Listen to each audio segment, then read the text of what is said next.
Romanos 12, Igreja Cristã. Servir a Deus, servindo ao próximo.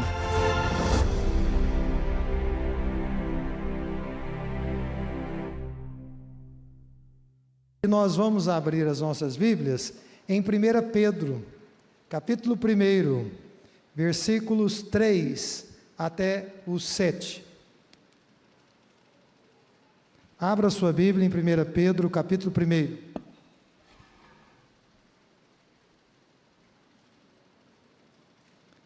Versículos 3, 4, 5, 6 e 7.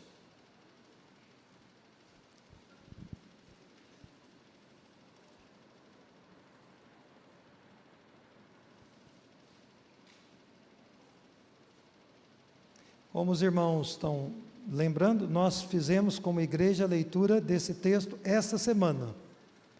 A leitura foi feita nessa semana. E nós vamos fazer aqui apenas um aprofundamento naquilo que nós lemos e nesse texto. Os que encontraram, digam amém. Bendito seja o Deus e Pai de nosso Senhor Jesus Cristo, conforme a sua grande misericórdia. Ele nos regenerou para uma esperança viva, por meio da ressurreição de Jesus Cristo dentre os mortos, para uma herança que jamais poderá perecer, macular-se ou perder o seu valor. Herança guardada nos céus para vocês que, mediante a fé, são protegidos pelo poder de Deus, até chegar à salvação prestes a ser revelada no último tempo. Nisso vocês exultam, ainda que agora, por um pouco de tempo, devam ser entristecidos por todo tipo de provação. Assim acontece para que fique comprovado que a fé que vocês têm, muito mais valiosa que o ouro que perece, mesmo que refinado pelo fogo, é genuína e resultará em louvor, glória e honra, quando Jesus Cristo for revelado. Vamos orar mais uma vez? Pai Santo, nós te pedimos nessa noite, que o Senhor possa ministrar aos nossos corações e abrir o nosso entendimento, para que a Tua palavra faça sentido para nós, para que possamos assimilá-la, que o Teu Espírito tenha liberdade para operar em nós, em nome de Jesus, e nos esclarecer, que toda tentativa do maligno de roubar a Tua palavra nesta noite seja repreendida em nome de Jesus, e que nós possamos chegar ao conhecimento da salvação que há em Cristo Jesus. E para o Teu povo, que possamos chegar ao conhecimento pleno da Tua boa, agradável e perfeita vontade. Essa é a nossa súplica, em nome de Jesus. Amém? Bem, eu quero ministrar a vocês nessa noite, e claro que, olhando para o próprio texto bíblico, que está diante de vocês em 1 Pedro, eu creio que ele é um chamamento, um desafio que o apóstolo Pedro, cheio do Espírito Santo, fez e faz a todos nós, para que, como povo de Deus, possamos viver como regenerados, ou como nascidos de novo, como pessoas que experimentaram uma nova vida em Cristo Jesus. Vocês estão conseguindo me ouvir bem? Ou eu estou sentindo o som aqui, está um pouco ecoando? Está tudo bem o som? Amém. Então, sou eu que estou ouvindo, talvez seja o retorno aqui que está chegando para mim. Bem, talvez alguns de vocês saibam que o contexto dessa primeira carta de Pedro, ele era um contexto, um momento muito delicado para os cristãos, para os discípulos do Senhor Jesus Cristo. Por quê? Roma havia sido incendiada, e os romanos, eles estavam vivendo um período, o Império Romano ainda vivia com uma pujança, com um grande poder, mas eles estavam vivenciando uma crise que nós podemos dizer, até aquela altura, uma crise sem precedentes. Por quê? Porque Roma havia sido incendiada. E o fogo, ele não havia queimado apenas uma boa parte daquela grande, talvez a maior metrópole do mundo de então. Quer dizer, ele não havia apenas queimado os templos, os palácios, as casas, os apartamentos, não é? O fogo, ele havia naquela situação abalado a crença do povo romano nos seus deuses. Porque o povo romano, como muitos dos irmãos devem saber, era um povo bastante religioso, politeísta, não é? Havia uma infinidade muito grande, incontável número de deuses que eram adorados por todo o Império Romano e especialmente na capital do Império, em Roma. Mas quando o fogo atingiu grande parte daquela cidade e daquelas instalações, ele também abalou a crença dos romanos nos seus próprios deuses. Por quê? Porque as divindades que eram tão apreciadas não haviam mandado através dos seus oráculos nenhum recado dizendo: olha, eu vou trazer um grande juízo sobre essa cidade. Pelo contrário, as mensagens que vinham dos deuses do panteão romano eram de paz e prosperidade para todo o império, típico dos falsos profetas que anunciam ao longo dos séculos paz e prosperidade, quando tudo que não se deve esperar é paz e prosperidade. Pelo contrário, conflitos e dificuldades de toda monta. E esses deuses, além de não enviarem avisos em tempo hábil, inclusive para livrar as milhares de vidas que foram perdidas naquele incêndio, eles também não foram capazes de livrá-los, de prover o livramento tão esperado daqueles adoradores. E naqueles dias, rumores rondavam a capital de Roma, indicando que a pessoa que havia principiado aquele terrível incêndio havia sido ninguém mais, ninguém menos do que o próprio imperador Nero, na sua loucura, nos seus devaneios. E diante de uma forte e crescente inquietação popular, o perverso imperador e cruel imperador Nero, inspirado pelo diabo, decidiu redirecionar tanto a culpa pelo incêndio, que muito provavelmente era dele, quanto a indignação popular, o ódio popular. E ele encontrou uma saída fácil: culpar os cristãos por aquela tragédia, transferir a responsabilidade e a culpa que era dele para os cristãos, que em sua grande maioria eram escravos, pessoas simples, pessoas humildes e alguns também do alto escalão.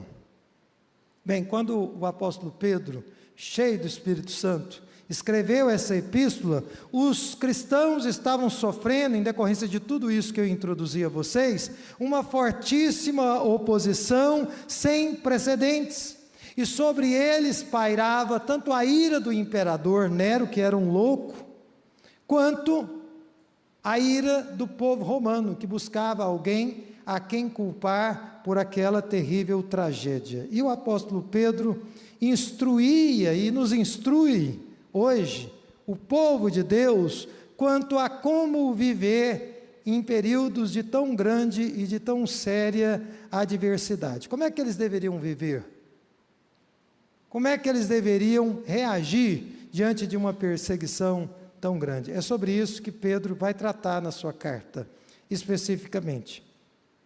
Eu gostaria de usar uma ilustração aqui, nessa introdução, de uma leitura que eu fiz. Já disse para vocês que eu sou um fã de astronomia, não é? E há alguns anos atrás, eu li que os astrônomos descobriram no universo um planeta que tem o tamanho de 2 vezes maior do que a Terra. E esse planeta, segundo os astrônomos, possui uma densa e uma extensa camada, pasmem vocês, de diamante. O planeta rochoso, com uma extensa camada de diamante, foi chamado, pelos astrônomos de 55 Cancri, ou Cancri 55. E ele orbita numa estrela parecida com o nosso Sol, a 40 anos-luz distante da constelação de Câncer.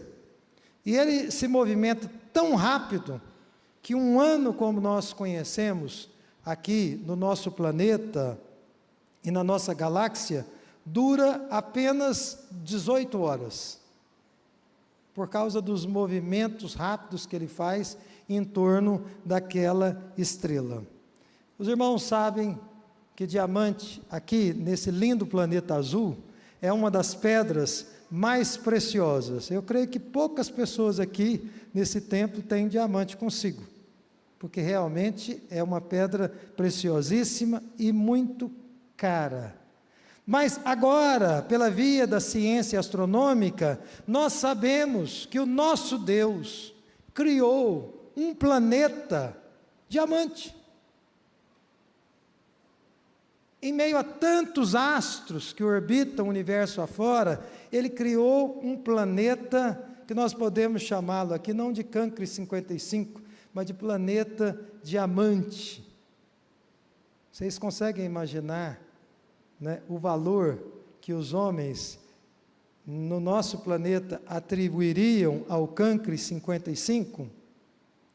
Nós podemos dizer que esse planeta é uma pedra preciosa que o Senhor criou e faz com que subsista nos céus da sua criação. E hoje, homens e até mulheres matam-se uns aos outros por muito menos. Se for por uma pequenina pedra de diamante, então, vai ser muito fácil para muita gente em muitas partes do mundo, inclusive no Brasil, ceifar uma vida humana.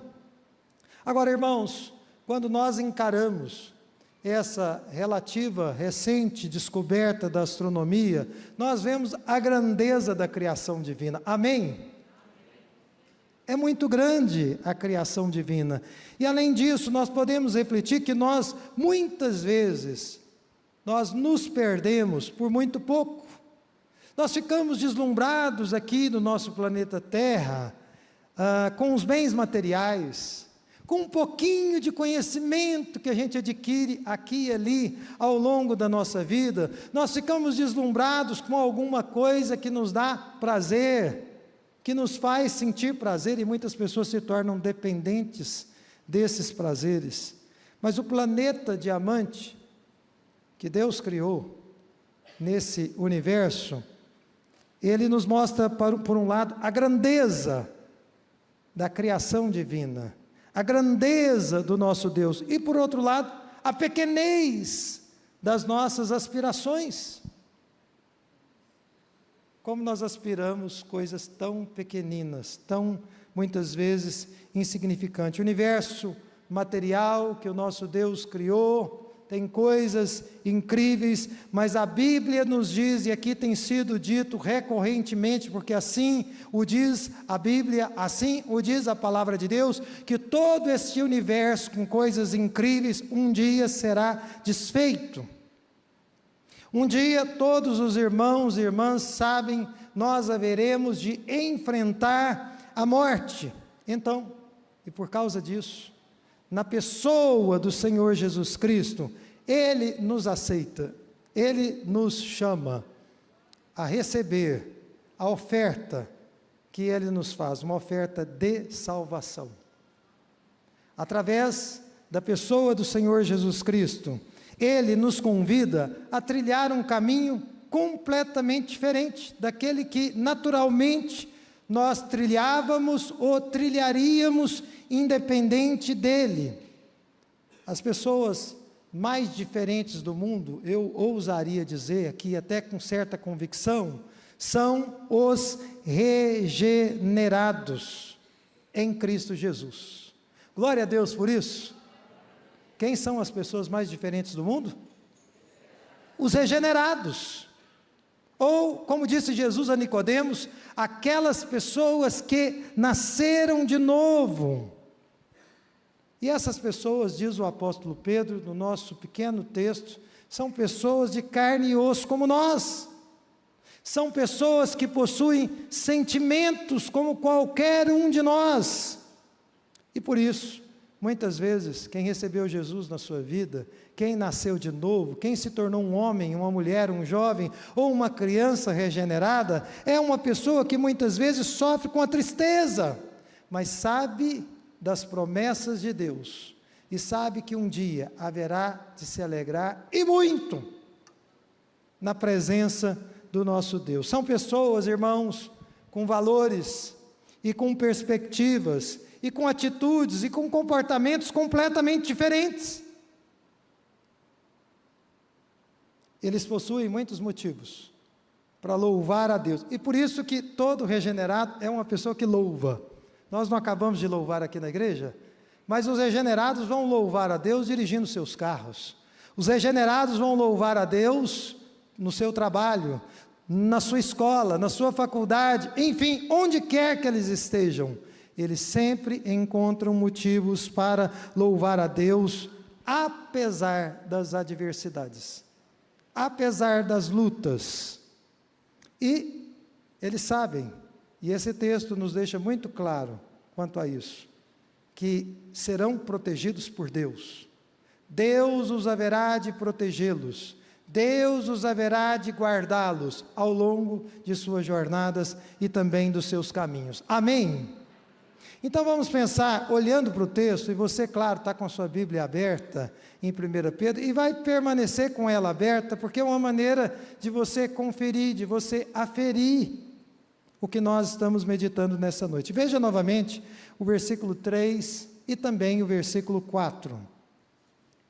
Bendito seja o Deus e Pai de nosso Senhor Jesus Cristo, conforme a sua grande misericórdia, Ele nos regenerou para uma esperança viva, por meio da ressurreição de Jesus Cristo dentre os mortos, para uma herança que jamais poderá perecer, macular-se ou perder o seu valor, herança guardada nos céus para você. Você vê que o louvor do apóstolo Pedro, cheio do Espírito Santo, não era sem razão, porque a obra de Deus na vida dele e na vida do povo de Deus a quem ele acompanhava, a quem ele pastoreava, era algo incrível.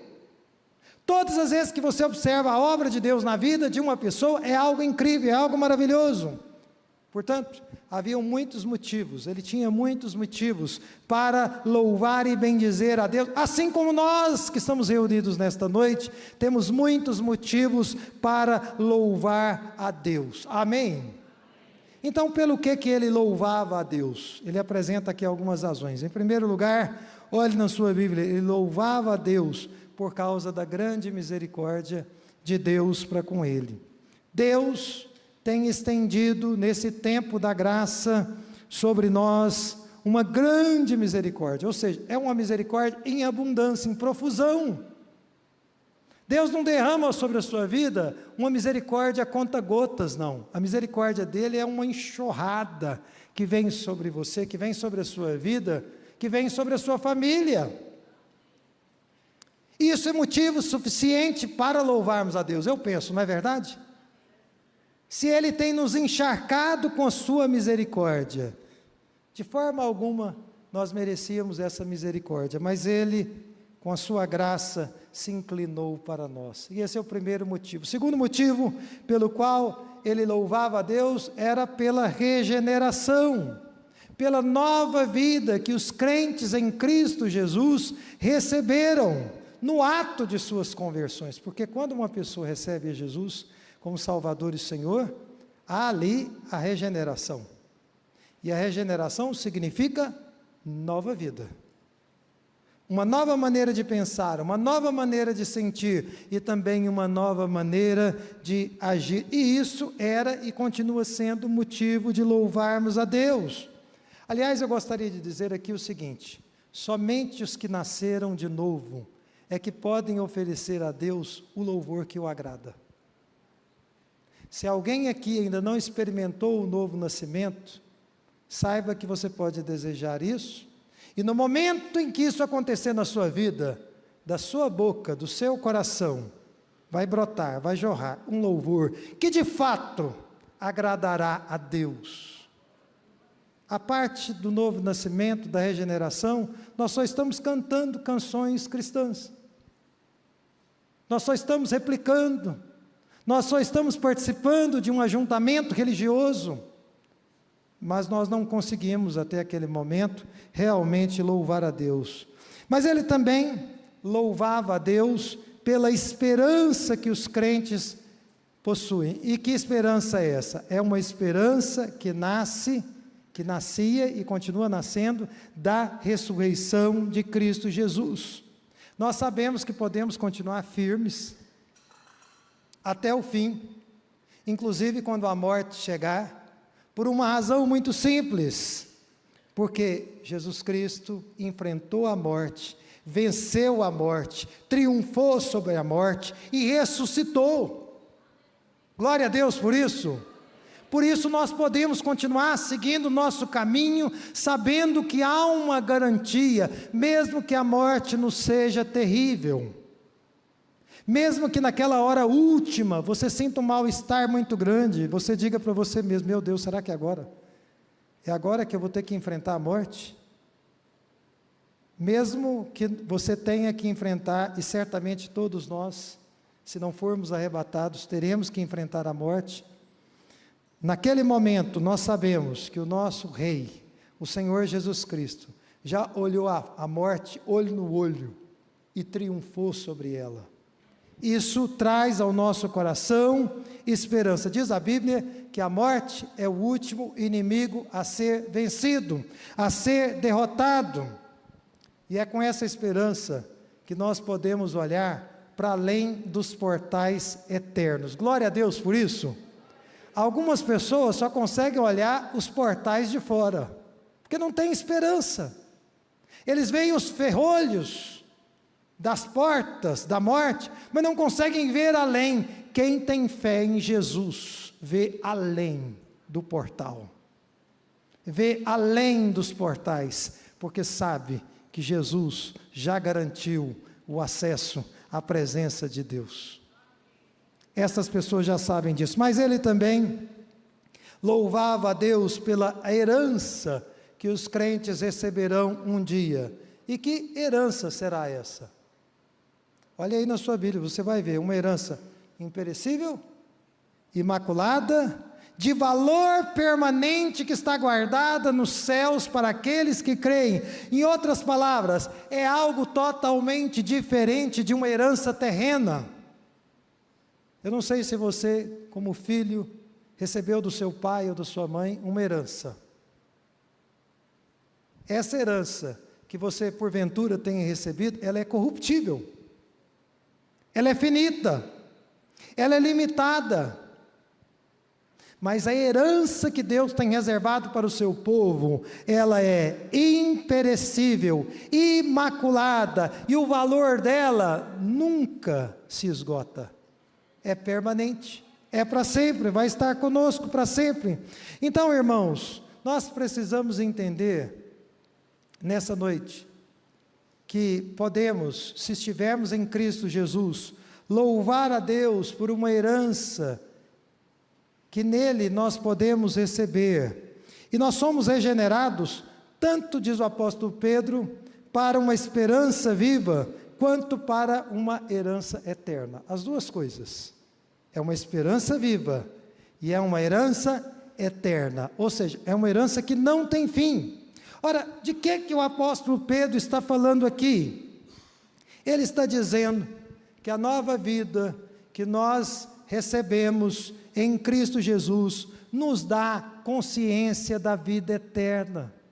Tem muita gente que está vivendo a sua existência nesse mundo, mas não está prestando atenção que o mais importante vem depois.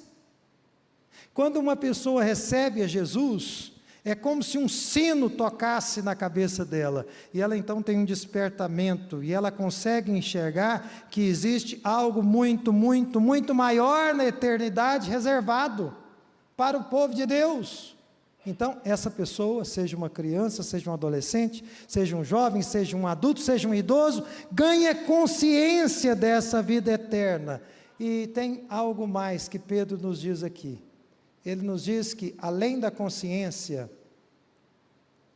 por mais que nós soframos algum prejuízo nessa vida, por mais que aqueles irmãos que estavam sofrendo com severa perseguição por parte do imperador, por parte da opressão do Império Romano, por mais que eles sofressem prejuízos, eles precisavam ter em mente que a recompensa que os aguardava era muito maior e muito superior. Glória a Deus por isso.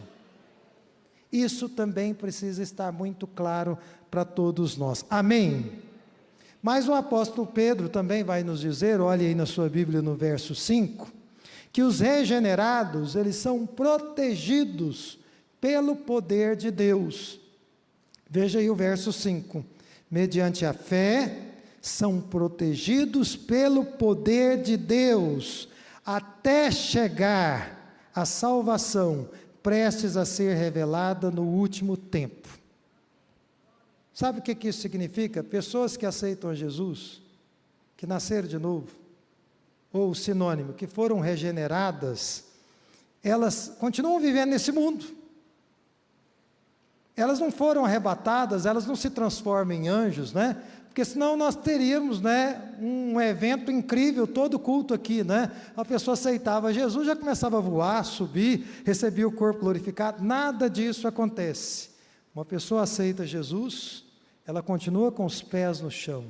E ela continua tendo que enfrentar inúmeras dificuldades, inúmeros desafios ao longo da sua vida. Por quê? Porque a carreira ainda não foi concluída, não foi encerrada. E um ponto importante, irmãos, diz a Bíblia, que todo aquele que realmente se torna um discípulo de Jesus Cristo, a partir do momento em que ele faz esse compromisso com Deus, ele passa a enfrentar uma grande e uma severa batalha. Uma batalha onde nós somos atacados todos os dias pelo inimigo de nossas almas. Então, e é por essa razão que nós precisamos, todos os dias de nossas vidas, da proteção divina. Não pense você que você pode tocar a sua vida, cuidando das suas obrigações, das suas responsabilidades, que vai dar tudo certo. Não, não basta isso. Você precisa da proteção divina.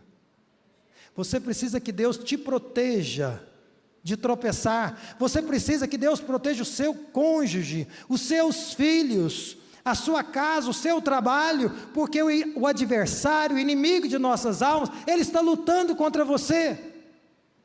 Eu, eventualmente, atendo adolescentes, e um dos maiores dramas que um adolescente sente na sua vida é o medo de ser ridicularizado pelos colegas. Vocês que têm a minha idade, ou são mais maduros que eu, vocês também já passaram por isso. Você está na escola, você está na rua, você está na universidade, né? Os que entram mais novos na universidade, se o grupo te ridiculariza, aquilo é terrível. E nem todos os adolescentes têm uma envergadura, uma estrutura emocional e familiar que dá a eles a condição de enfrentar esse tipo de oposição. Não é fácil para eles, é muito difícil. E é por isso que as nossas famílias precisam ser saudáveis, para dar suporte, para dar estrutura, para dar amparo. Mas eu quero dizer mais, nós como filhos de Deus, precisamos da proteção divina todos os dias de nossas vidas. E nenhum dia da sua vida pode passar sem que você clame a Deus, meu Deus, me ajude, guarda-me de cair em tentação.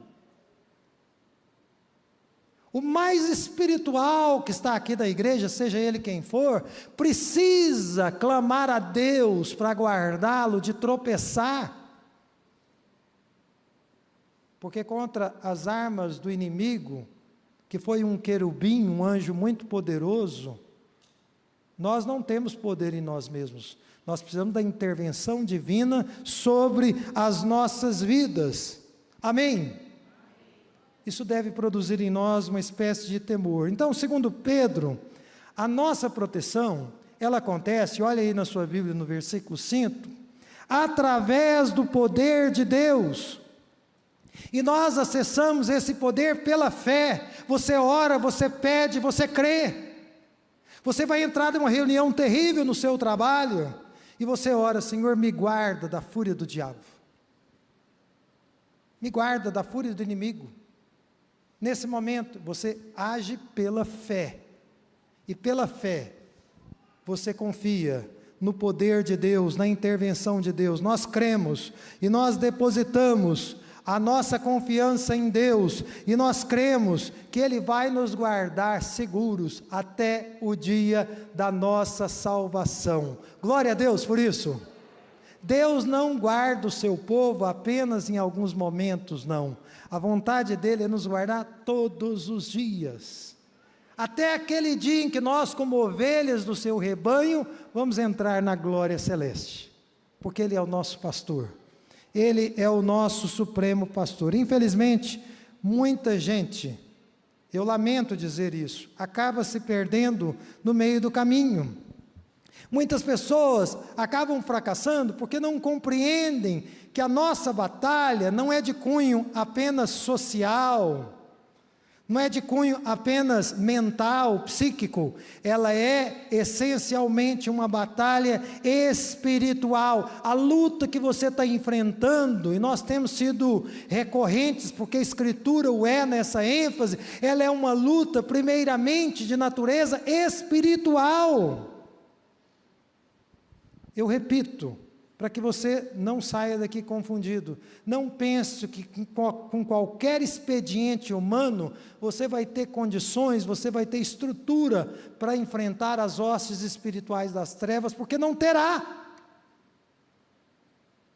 Não terá, eu não tenho, nós não temos, nós precisamos da intervenção, e é por isso que nós precisamos da manifestação diária do Senhor, do seu poder nas nossas vidas, inclusive para resistirmos ao maligno, inclusive para resistirmos às tentações, para superar a nossa carne, para sermos aquilo que Deus planejou. Aquilo que Deus planejou que você fosse, que você seja. Existe uma batalha espiritual muito grande tentando te segurar, tentando te impedir de avançar, tentando evitar que você cruze a linha de chegada que está te aguardando. Amém? Irmãos, no versículo 6, nós lemos também que esses que são os regenerados, que nasceram de novo, eles lidam muitas vezes, eu percebo isso em mim e nas pessoas que eu acompanho aqui na igreja, e pessoas que eu acompanho também no consultório, eu noto que eles lidam muitas vezes com sentimentos contraditórios. Isso também faz parte da caminhada cristã. Veja o versículo 6. Nisso, vocês exultam, ainda que agora, por um pouco de tempo, devam ser entristecidos por todo tipo de provação. Com isso, irmãos, nós podemos dizer, sem sombra de dúvida, que os regenerados são pessoas que sabem o que é alegria. Mas essas mesmas pessoas também sabem o que é tristeza, sabem o que é dor, sabem o que é angústia. Nós não devemos pensar que um crente em Cristo Jesus está imune às tristezas, ou então que nós não vamos vibrar com um brado de vitória. Quem estava aqui hoje pela manhã, viu que a Nana, que estava conduzindo o culto das crianças, fez com que nós dessemos várias voltinhas, que nós dessemos vários pulinhos, que nós dançássemos na presença de Deus. Quando nós estamos em Cristo Jesus, nós vibramos, nós nos alegramos. Eu conheço algumas pessoas, inclusive da minha família, que quando tem determinado time que está jogando, fica rouco, perde a voz completamente, não é?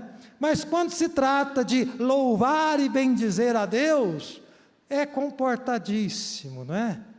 Praticamente, se você está do lado dessa pessoa, você não ouve a voz dela, você não ouve ela cantar, você pensa que ela está fazendo mímica, não consegue ouvir a voz dela. O povo de Deus dá brados de vitória. Glória a Deus! Glória a Deus, amém. Nós rejubilamos na presença de Deus, mas esse mesmo povo que rejubila, que louva, que glorifica a Deus, são os regenerados, choram, se quebrantam, passam por situações muito difíceis. A verdade, meus queridos irmãos, é que Deus nos concede ambas as experiências. Aqui nessa vida, nós riremos e também choraremos. Quais são as duas experiências? Nós riremos e choraremos. As duas coisas. Pedro nos diz: nisso vocês exultam. Nisso o quê? Na misericórdia de Deus, na regeneração dos santos, na esperança da ressurreição, na herança incorruptível que está reservada ao povo de Deus, na certeza de que nós vamos chegar seguros à glória celeste. Nós devemos exultar na presença de Deus por todas essas bênçãos. Então, a vida do crente em Cristo Jesus, ela deve sim ser marcada pela exultação, por todas essas realidades que transcendem. Nós não exultamos por aquilo que é temporário, irmãos, mas por aquilo que é superior, por aquilo que vem de cima, por algo muito maior que Deus tem reservado para nós. Agora, se por um lado, a nossa vida, a vida do regenerado é uma vida de exultação, por outro lado, nós não podemos negar que muitas vezes nós ficamos tristes, ficamos chateados.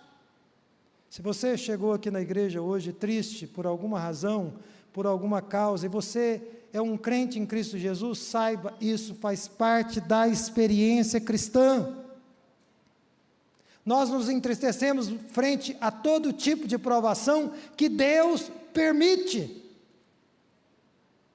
Deus permite as provações que nos sobrevêm, Deus permite muitas vezes as humilhações, as adversidades que abatem o nosso coração, que abatem a nossa alma. Agora, a boa notícia que Pedro nos dá, olha aí na sua Bíblia, é que a tristeza que nos assola, que nos humilha muitas vezes, ela é apenas por pouco tempo.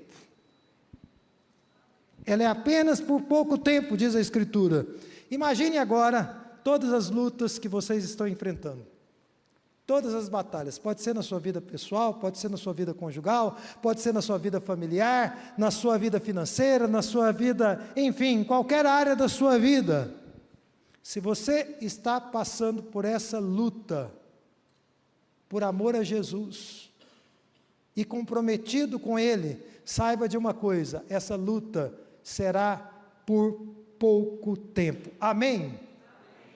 Não será por muito tempo.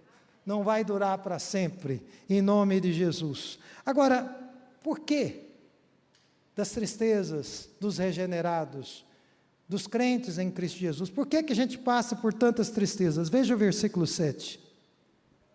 Pedro vai responder, olha aí na sua Bíblia. Assim acontece, ele vai explicar por quê. Para que fique comprovado que a fé que vocês têm, muito mais valiosa do que o ouro que perece, mesmo que refinado pelo fogo, é genuína e resultará em louvor, glória e honra, quando Jesus Cristo for revelado. Então, alguém pode perguntar, por que Deus permite que os seus amados passem por tantas lutas, por tantas tristezas e por tantas provações?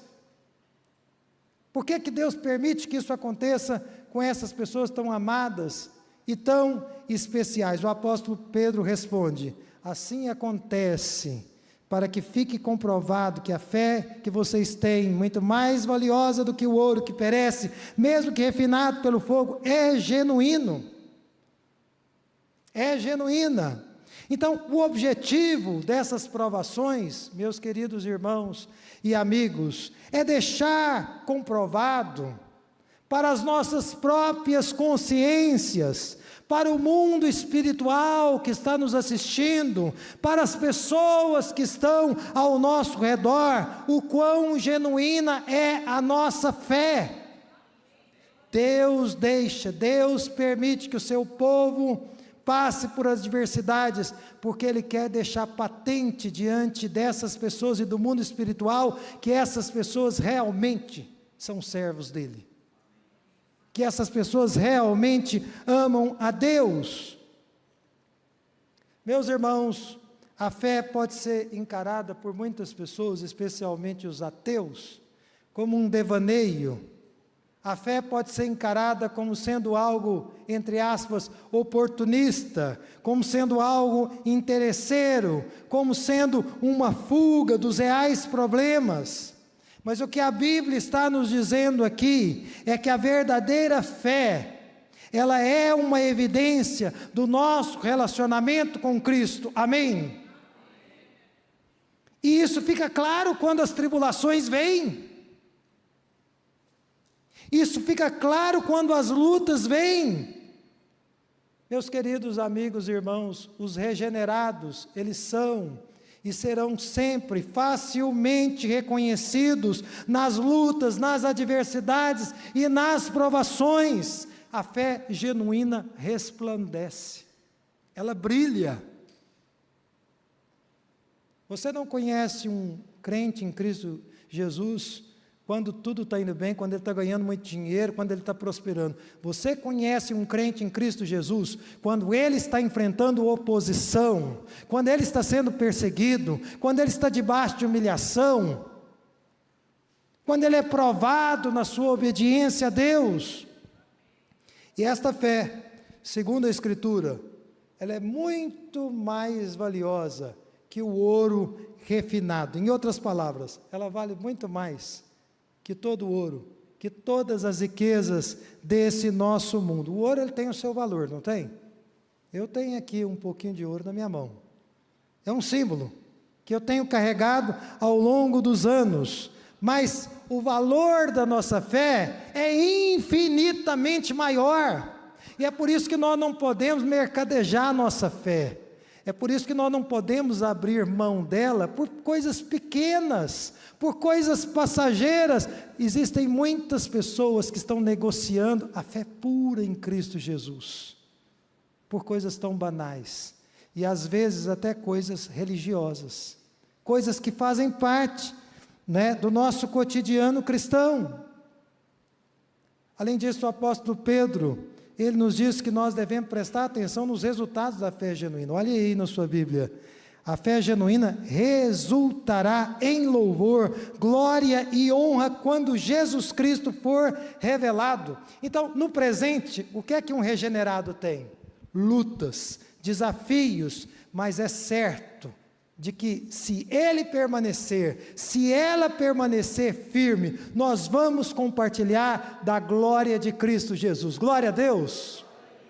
Nós vamos compartilhar, nós vamos desfrutar dela. As nossas lutas são absolutamente passageiras e temporárias. Amém, meus queridos? Bem, eu quero convidar os irmãos do louvor para virem aqui no altar, e quero fazer com vocês 3 breves aplicações. Nós vamos orar e vamos encerrar o nosso culto. Em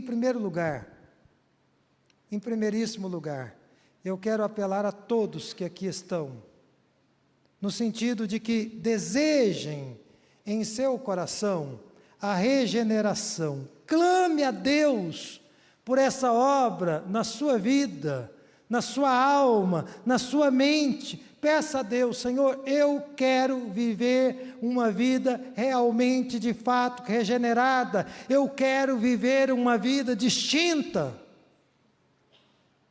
O mundo em que nós vivemos, eu disse no início dessa mensagem, eu quero repetir, ele está em franca decadência. E usando aquela ilustração do Cancre 55, do planeta diamante, eu gostaria de dizer que há muito mais reservado para o povo de Deus no futuro. Não fique encantado demais com as coisas deste mundo.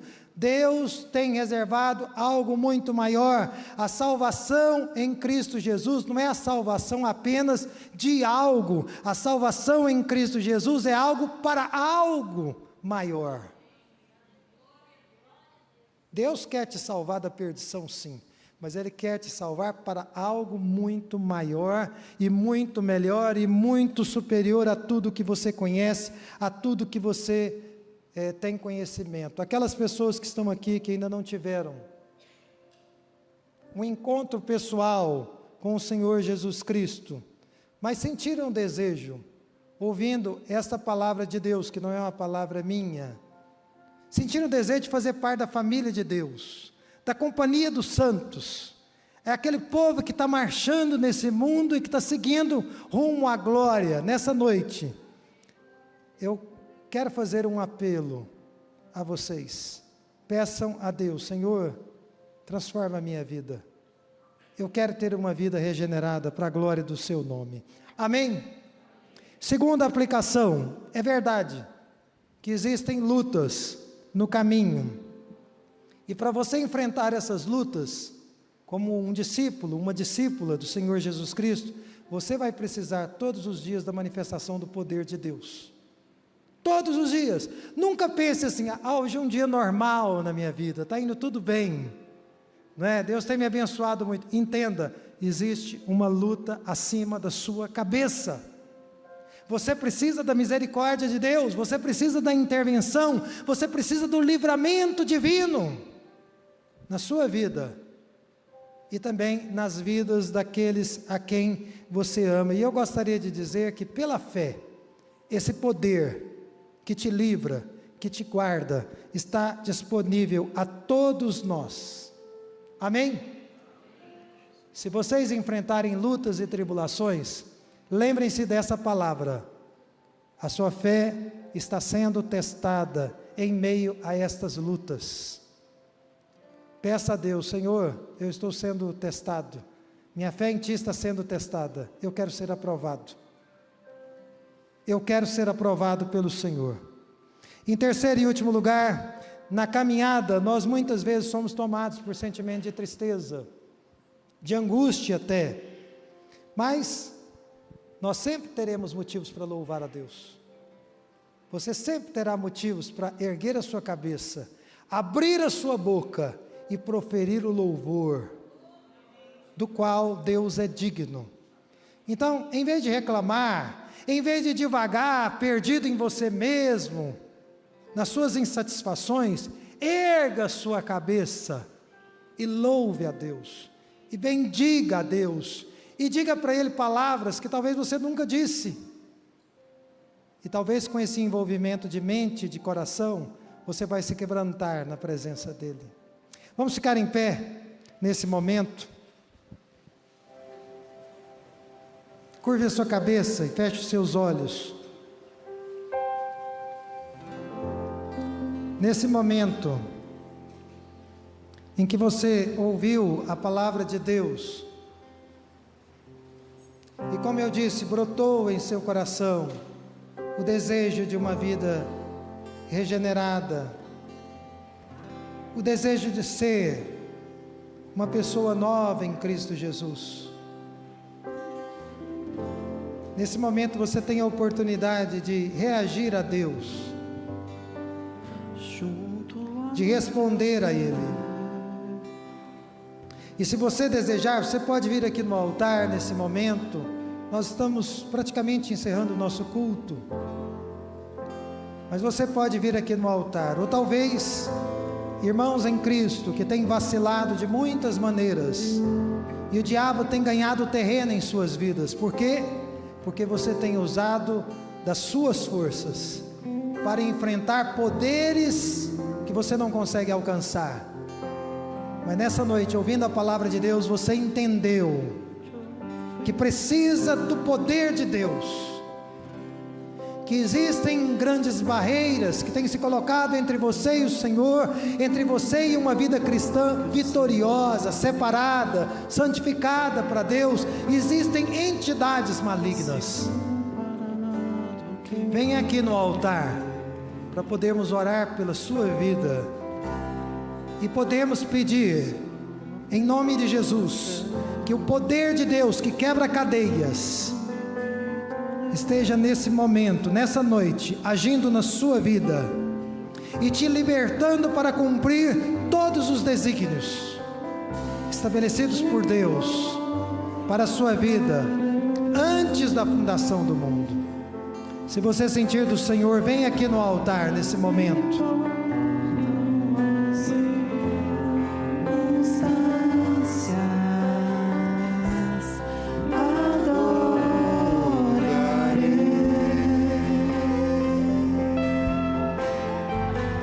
Somente a ti, Jesus,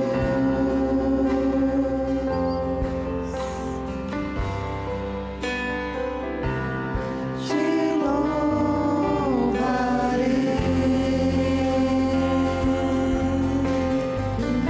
Não importam as circunstâncias.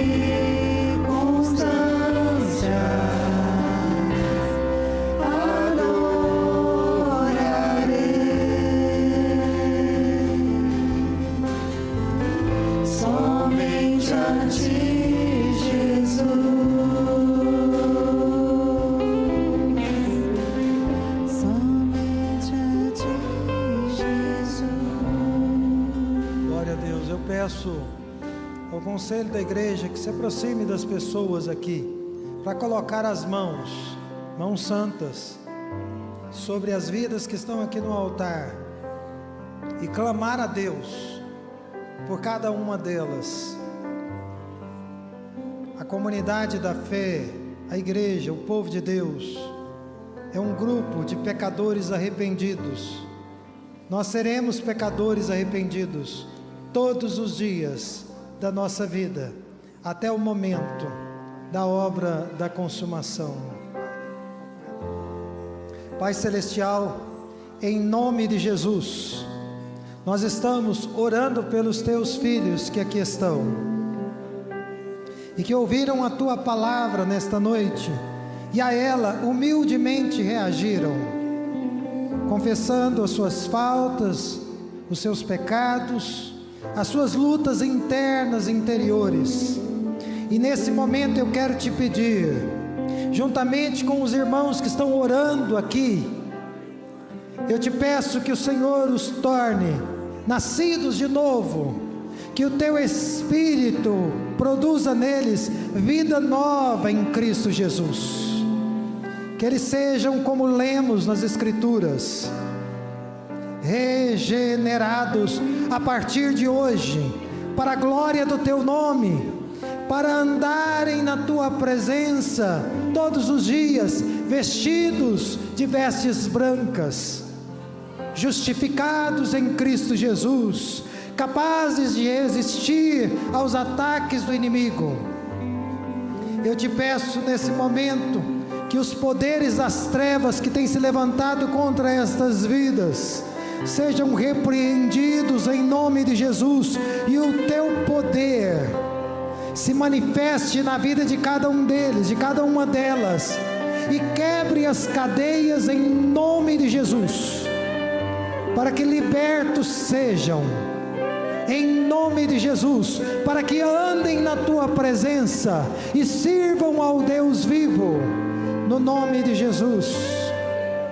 Senhor querido, que eles sejam consolados todos os dias, que eles se sintam animados para andar diante de Ti, que as suas lágrimas sejam enxugadas pelo Senhor, em nome de Jesus, que se alegrem na Tua presença, e quando chorarem na Tua presença, também sejam consolados por Ti, em nome de Jesus, para o louvor da Tua glória.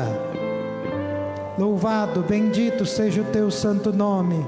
Fica com os Teus filhos, abençoe os seus corações, abençoe o Teu povo, povo que nesta noite se reuniu para te prestar culto. Que o Senhor continue ministrando aos nossos corações. Que o Senhor continue fazendo com que a tua palavra, que é poderosa e afiada como uma espada de dois gumes, que ela continue agindo nas nossas mentes e corações e produzindo o efeito que somente ela pode produzir. Esta é a nossa oração, é a nossa súplica, em nome de Jesus, em nome de Jesus.